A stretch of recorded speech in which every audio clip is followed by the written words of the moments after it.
Hello.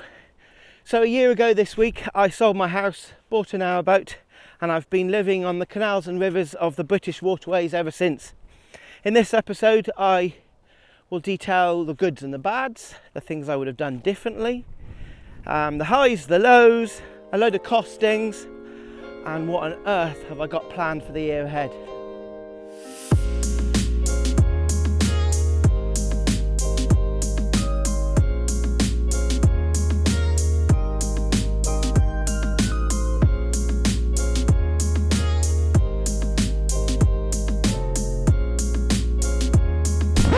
Whoa, hold your horses. But Jono, there was a live on Saturday that went catastrophically wrong. Yeah, it did, didn't it? I was doing a live stream, effectively what I'm talking about today, and I had no other apps running.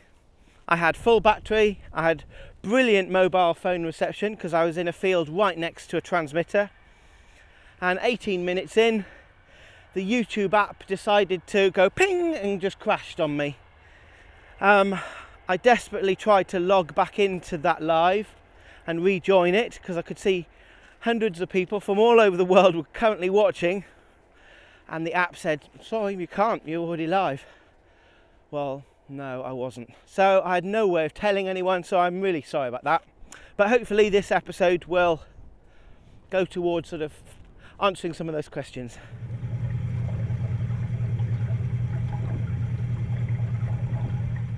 I think the best place that I've travelled, I don't know if I caught it at the right time of the year, the right level of water, etc., but was the River Avon.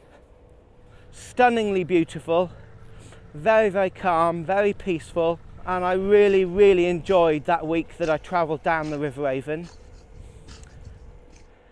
Probably the worst night I've had is, it was my fault really, it wasn't the place, and nothing really happened, but it was a Friday night and I seem to have moored quite close to a pub in Sandyacre on the Erewash Canal, and all night I was worried about people coming out of the pub drunk and deciding, oh, it'll be a bit of a laugh to run along the roof of that bloke's boat. Nobody did, and the pub closed and I went to sleep, but it was a bit of a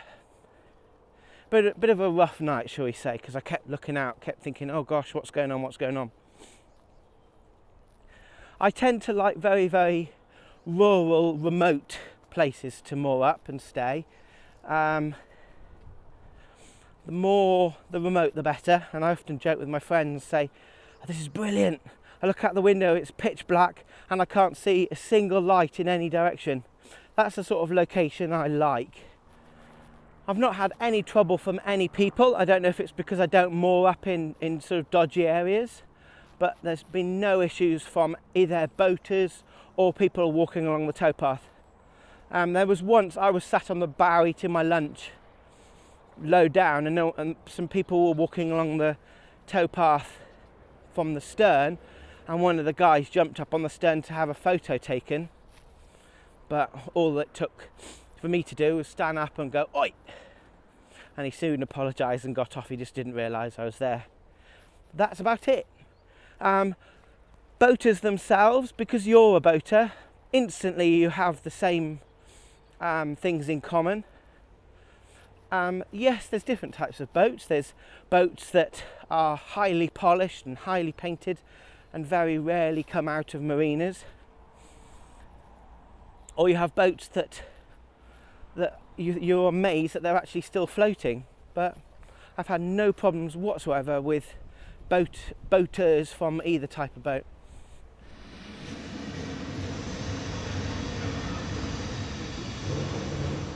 Something I probably would have changed in the design side of things is I would have preferred to have had a larger water tank than a bow thruster. Now don't get me wrong, bow thrusters are handy, especially when you're solo navigation and you're in locks, in wide locks you can move over, and when you're going past boats in windy conditions. But that's probably about it.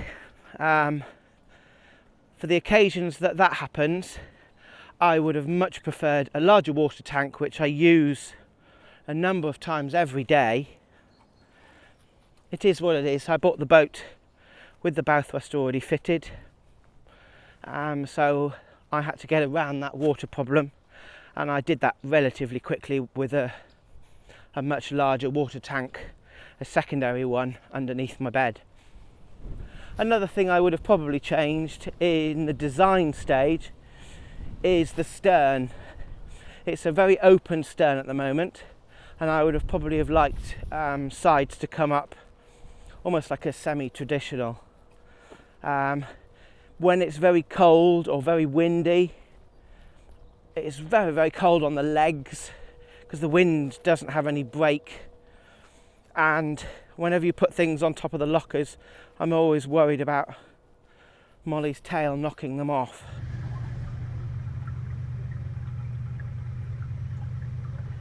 A couple of people have asked me about broadband and how do I get internet access, how do I upload my videos, that sort of thing.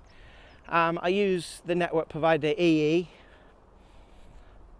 I use them because they've got a very fast 4G network. They've got 4G plus, and sometimes when I'm in very good areas, it can be sort of 46 megabytes a second upload, which is really fast, much faster than even my cable, Virgin cable, back at my house. So I've been really pleased with EE. I did have a little bit of a problem with EE on the Ashby Canal in October, and that's why I bailed out of going up the remainder of the Ashby, but this time it's been absolutely brilliant reception. So I don't know if they were doing transmitter maintenance or whatever. I have an external aerial on the boat. It has 2 cables. It's important to have a 2 cable aerial because that's proper 4G, and that goes into like a little, I think they call them Hawaiis. I'll give details in the description below, but I have one of those with a SIM card in it from EE. I've actually got 2 contracts with EE, both with 60 gigabytes on each. But the beauty of EE is if you say, for example, you've got a family and you've got children that gobble up quite a lot of broadband or a lot of the allowance, you can move allowance from like a parent that doesn't use it much to the children. But what I've done, I've got 2 SIM cards, I've only got 1 router, so I've moved all my data from one of the SIM cards onto the main one. So effectively I've got 120 gigabytes of data.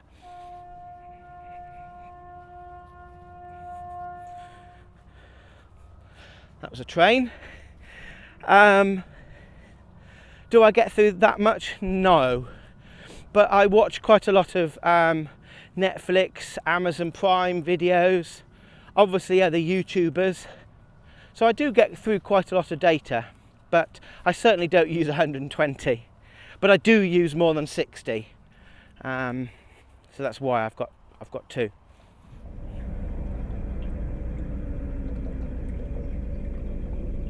One of the most frequent questions I get are, have I enjoyed it? Has it been worth it? Is it a good decision? Yes. I've really enjoyed the freedom living on a boat has given me. I didn't realise there was this sort of inner nomad inside me that just likes to keep on moving around the system.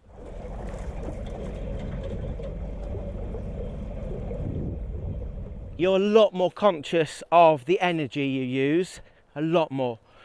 Every time you turn the tap on, you're thinking, right, I've got to put this water back. And every time you switch a light on or charge up a phone or a laptop or whatever, you think about the energy side of things. Will my batteries be flat in the morning? Talking about energy, talking about batteries, I've got lead acid at the moment. They're sealed lead acid.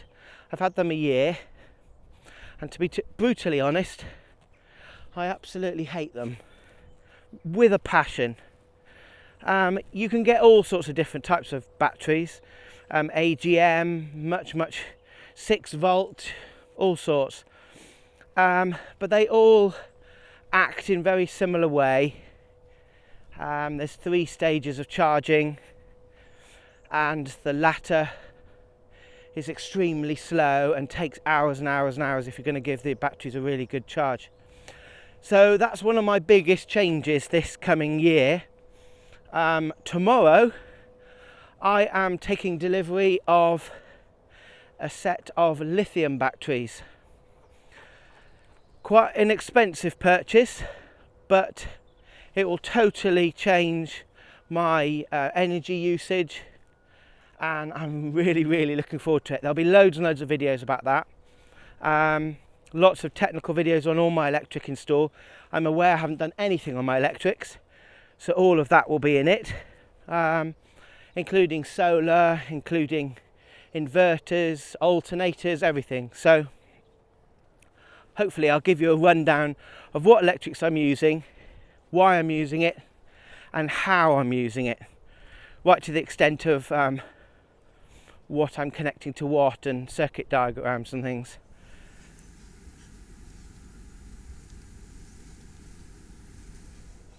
Lots of people have asked me about Molly and having dogs on board. As far as I can tell, Molly's absolutely loved it. She has lots and lots of running along the towpath and lots of walks. And then she seems to spend the rest of her time lying on the floor in front of the fire, or at least in the winter anyway. She has got used to swans looking through the windows. She's got used to all the sights and sounds.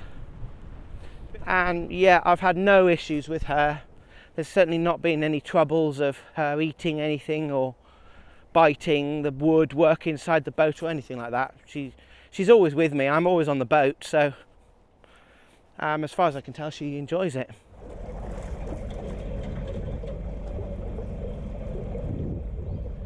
So looking at some costings, I'm not going to include buying the boat and fitting it out. I'm purely going to be talking about sort of running costs, because once you've bought the boat and fitted it out, you don't really need to do that again. But I've been quite surprised at how cost effective living on a narrowboat actually is compared with the house. I've got some figures. So this is for the year from February to February, the same exact year effectively. Diesel, I have put £940 worth of diesel in. Now it's red diesel, and it averages from 69p, 62p, 79, 82. It's that sort of area. And my tank takes, I think, 175 litres, but realistically I think it's probably 200 litre tank. I've run the engine 822 hours so far. I have been charging my batteries with it, as well as heating water, as well as navigating. I don't really know how many miles I've driven, but it will be in the multiple thousands, or at least over 1,000. Regarding the maintenance for Alice, because it's a brand new engine, I have had to do a couple of extra services that you wouldn't normally do on a worn-in engine. And because I've been filming them, I've been doing extra things on the engine, like replacing air filters and fuel filters and filters that I don't really need to. But in the first year, I'm pleased I have done. Maintenance-wise, I've bought packs, usually from places like eBay or another chandlery or whatever, and the maintenance side has cost me about £260. So to insure the boat is much cheaper than a house or a car. I was quite surprised when I got the quote. This is for the entire boat, all its fixtures and fittings, and this is in my first year. So this won't include everything. This certainly won't include anything that I'm putting in from now on. But the price for the insurance was £230 for the year. And that included a selection of personal items as well, clothing, equipment, cameras, that sort of thing. So I thought that was quite reasonable, £230 a year. So I have done nearly 2 winters now. We're just coming into spring. Coal I've bought is £155. I always buy the 25 kilogram bags of coal because they're a lot more economical. And I've tended to stay with what's a range called Excel. I feel that's it gives quite good heat and it stays lit overnight, that sort of thing. Also, I've been using wood that's along the towpath. I've got an axe and I've been chopping it up and using that, which is really free. Gas is £120. Now my gas isn't just for my cooker, my gas is also for my generator. It's only in a couple of videos back that I put petroleum, spirit or petrol into the generator for the first time. Up until then, and that was just purely to show you and do some experiments, up until then I've purely used LPG gas to run my generator and to obviously have the cooker. It's a normal 4-ring cooker and I've got 2 gas bottles in the locker. So that's not too bad.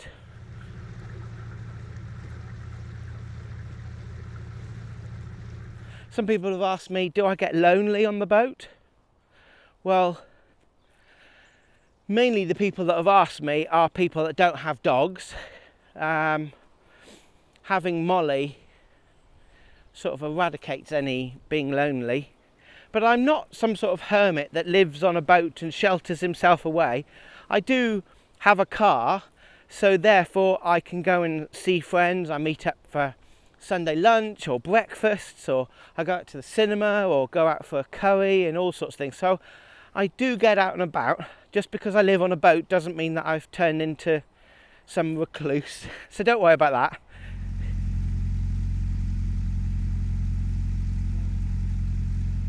In the last week I finally decided where I'm going to travel this year.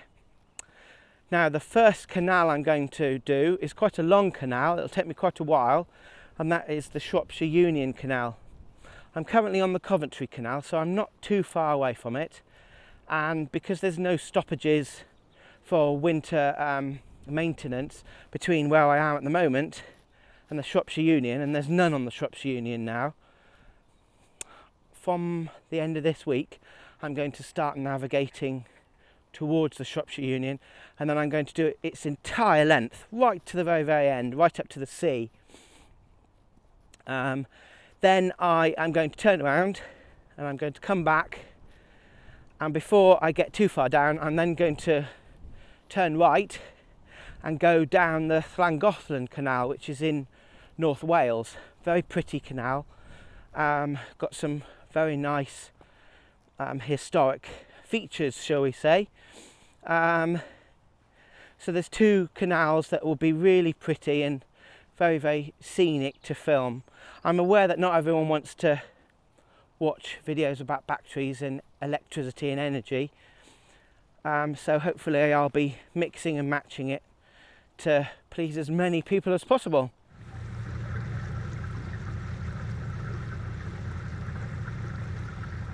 The pace of life with a narrowboat is much, much slower. It's much more of the attitude of, oh well, we'll try and fix it today, but let's see if we can do it tomorrow. Whereas before, living in a house, it was like, I've got to get this room done, I've got to get this room done. But on a boat, that's probably why a year on I haven't finalised the interior. In fact, I don't even have wood panels on the upper part of the wall. But a part of that reasoning is my electrics. But that'll be solved in the next couple of weeks, so I'll be able to crack on. Just taking things a lot calmer and a lot slower is great. I'm finding I'm sleeping very, very well at night, especially as I'm more up in very dark, quiet areas. But I'm absolutely loving it. It's a really, really good decision that I've made. It's very, very different type of lifestyle. But so far, fingers crossed, it's been brilliant, and hopefully it'll stay that way.